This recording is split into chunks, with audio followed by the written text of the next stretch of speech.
Mtu wa Mungu, kitabu cha Mathayo sura ya 13 mstari wa 12, maandiko yanasema ya kwamba kwa maana yeyote mwenye kitu atapewa, naye atazidishiwa tele, lakini yeyote asiyekuwa na kitu, hata alichonacho atanyang'anywa. Swali ni je, huyu anayenyang'anywa asiyekuwa na kitu, kwa nini anyang'anywe wakati hana kitu? Maana kipo kinachopelekea huyu mtu anyang'anywe. Iko hivi, mtu wa Mungu, kila mtu unayemwona hapa duniani ana kitu cha kipekee ndani yake, ana kipawa cha kipekee ndani yake, au ana kipaji cha kipekee ndani yake.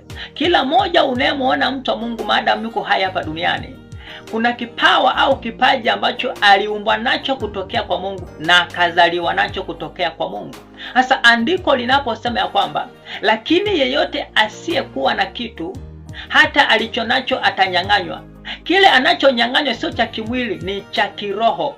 Na linaposema ya kwamba lakini yeyote asiyekuwa na kitu, maana yake ni ule ambaye haanza kukifanyia kazi kile ambacho ni cha kiroho, yaani kipate kuzaa ili apate kuwa na matokeo katika ulimwengu wa macho ya damu na nyama. Na katika hili andiko najifunza kitu kimoja, kwamba asilimia kubwa ya watu, hasa kwa vijana, huwa wanahofia kuanza jambo fulani tokea kwenye namna ya udogo au katika hali ya udogo, kwa kuhofia kudharauriwa au kuchekwa. Kwa wanasubiria kwanza walianze hilo jambo fulani kwenye maisha yao katika hali ya ukubwa. Hata swali ni kwamba, mtu wa Mungu, kama unasubiria jambo fulani ulianze katika hali ya ukubwa, ni nani ambaye amelikuza kwenye maisha yako?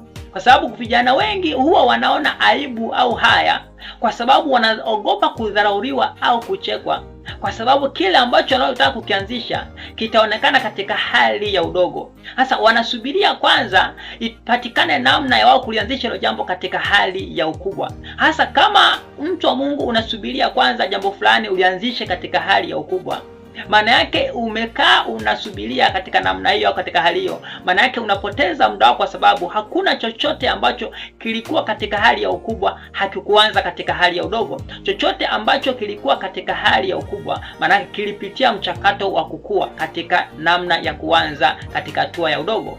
Kwa mtu wa Mungu, usikae kusubiria kwanza kulianza jambo katika hali ya ukubwa, wakati hujui ni nani hilo jambo atalikuza kwenye maisha yako.